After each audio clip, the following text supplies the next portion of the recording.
नमस्कार दोस्तों, मैं हूं रौनक रामाणी और आप देख रहे हैं मेरे इस यूट्यूब चैनल को। दोस्तों आज हम बात करने वाले हैं सोनी अल्फा 7M3 और सोनी अल्फा 7C के बीच के डिफरेंस के बारे में। दोस्तों तो सबसे पहले बात करते हैं सोनी अल्फा 7M3 जो है वो 2018 में लॉन्च हुआ था, जबकि सोनी अल्फा 7C 2020 में लॉन्च हुआ था। दोस्तों तो 2 साल अपडेटेड है, यानी 2 साल अपडेटेड यानी कैमरा में ऐसे तो सब सेम ही है, सेम प्रोसेसर है, same megapixel, same sensor size, सब कुछ सेम ही है। लेकिन C जो है अल्फा 7C वो थोड़ा सा कॉम्पैक्ट है। C का मतलब है कॉम्पैक्ट। अल्फा 7M3 जो कैमरा है उसका थोड़ा कॉम्पैक्ट करके अल्फा 7C बनाया गया है। दोस्तों तो क्या क्या कॉम्पैक्ट किया उसके बारे में बात करते हैं। तो सोनी अल्फा 7M3 के अंदर दोस्तों 2 मेमोरी कार्ड का स्लॉट है, जबकि इसके अंदर सिर्फ एक ही मेमोरी कार्ड का स्लॉट यूज़ होता है, बाकी सब कुछ सेम है। डिस्प्ले की अगर हम बात करें तो इसके अंदर डिस्प्ले जैसे पूरी बाहर निकलती है और 360 डिग्री को आप रोटेट कर पाओगे, जबकि सोनी अल्फा 7M3 के अंदर दोस्तों आप सिर्फ और सिर्फ डिस्प्ले को टिल्ट कर पाते थे, बाहर नहीं निकलती थी दोस्तों ये डिस्प्ले। तो क्या है कि जब आप वेडिंग फोटोग्राफी करते थे तो आपको ऐसे टॉप एंगल लेना होता था तो थोड़ी सी दिक्कत आती थी, और ब्लॉगिंग वगैरह के लिए तो ये एकदम पॉसिबल ही नहीं था।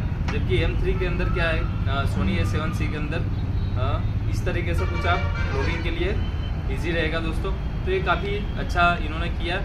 लेकिन एक मेजर प्रॉब्लम ये भी है दोस्तों कि इसका जो व्यू फाइंडर है ये सेंटर में था, जबकि इसका व्यू फाइंडर जो है वो कॉर्नर में राइट साइड दे दिया है। तो ये थोड़ा सा क्या बोलते हैं, इन प्रोफेशनल टच नहीं देता है कि जो साइड में है व्यू फाइंडर उसका। इसके अंदर जो हॉट शू है दोस्तों, तो सोनी M3 का जो हॉट शू था उसके ऊपर सिर्फ और सिर्फ आप फ्लैश लाइट ही लगा सकते थे दोस्तों। अगर आपको माइक लगाना है तो आपके यहाँ पर एक कनेक्ट करना पड़ता था माइक को, यहाँ जो स्लॉट दिया है उसके लिए यहाँ आपको कनेक्ट करना पड़ता है। जबकि इसमें क्या है, ये कनेक्शन का ऑप्शन तो है ही स्लॉट के लिए, लेकिन अगर आप डायरेक्ट ही हॉट शू के थ्रू माइक लगाना चाहते हो तो भी सोनी का एक माइक आता है, वो माइक शायद 22-23 हज़ार के आसपास है, प्राइस एक बार देख लेना। तो माइक को भी आप ऊपर लगा सकते हो हॉट शू से, तो डायरेक्ट कैमरा के साथ कनेक्ट हो जाएगा। उसके लिए आपको अलग से कोई केबल वगैरह लगाने की ज़रूरत नहीं पड़ेगी दोस्तों। बाकी इसके अंदर सिर्फ एक ही कस्टम बटन दिया है, जो डिलीट का बटन होता है उसको आप एज ए कस्टम बटन भी यूज़ कर पाओगे। जबकि सोनी 7M3 में क्या है कि यहाँ कस्टम बटन 4 है, डिलीट का जो बटन है वो कस्टम बटन एज आप यूज़ कर पाओगे। ऊपर 2 कस्टम बटन दिए और साइड में भी यहाँ एक कस्टम बटन दिया है दोस्तों। जबकि इसके अंदर सिर्फ एक ही कस्टम बटन दिया है, तो इसकी वजह से भी ये थोड़ा कॉम्पैक्ट हो जाता है। सोनी A7C का जो वेट है दोस्तों वो सिर्फ और सिर्फ 509-510 ग्राम के आसपास है, जबकि अल्फा 7M3 का जो रेट नहीं दोस्तों, वेट जो है वो 650 ग्राम है, और इसका जो वेट है वो 510 ग्राम है। तो जब आप गिम्बल पर इसको यूज़ करते हो तो काफ़ी इजी रहेगा ये गिम्बल पर इसको यूज़ करना। गिम्बल एकदम आपका, अगर मैं अगर बात करूँ ज़ूम का है, ऐसा कोई गिम्बल है तो भी इसका वेट आपका गिम्बल आसानी से सही तरीके से हैंडल कर पाएगा। जबकि M3 का जो वेट है वो थोड़ा सा ज़्यादा है in compare to Sony Alpha 7C। 650 gram इसका है, 510 ग्राम इसका।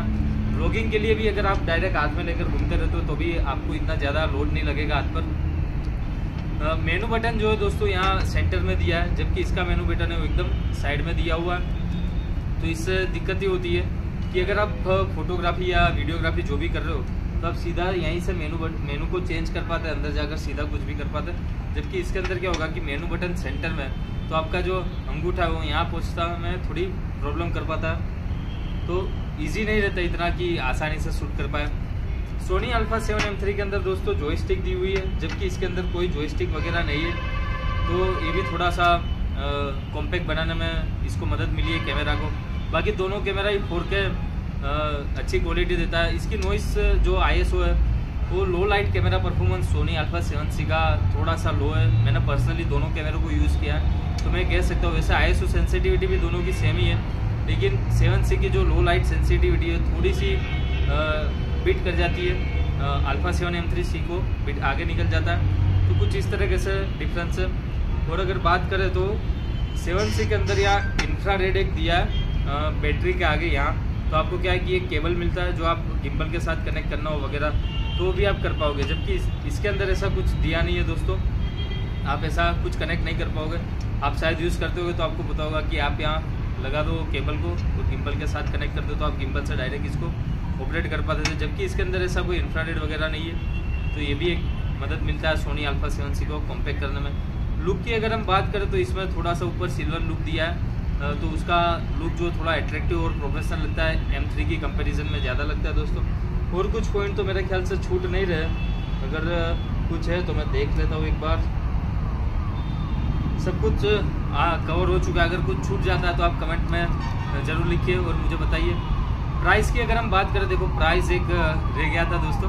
प्राइस जो इसकी अल्फा 7C की काफ़ी कम है, 1,37,000 ये, जबकि सोनी अल्फा 7 M3 की प्राइस जो है 1,55,000 है। जब मैंने इसको खरीदा था M3 को तो 1,55,000 में मेरे को पड़ा था, और ये जो मेरे को पड़ा 1,37,000 में। सिर्फ और सिर्फ बॉडी की बात कर रहा हूँ, स्टेट वाइज हर जगह प्राइस अलग अलग रहता है, लेकिन करीबन 15 से 20,000 का डिफरेंस आपको मिल जाएगा।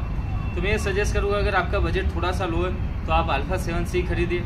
अगर आपका बजट है और आप एक प्रोफेशनल वे में जाना चाहते हैं, अच्छा कैमरा खरीदना चाहते हैं जिसका मार्केट में डिमांड है, तो आप सोनी अल्फा 7 M3 खरीदिए। तो बस आज के वीडियो में इतना ही, मिलते हैं अगले वीडियो में। जय हिंद।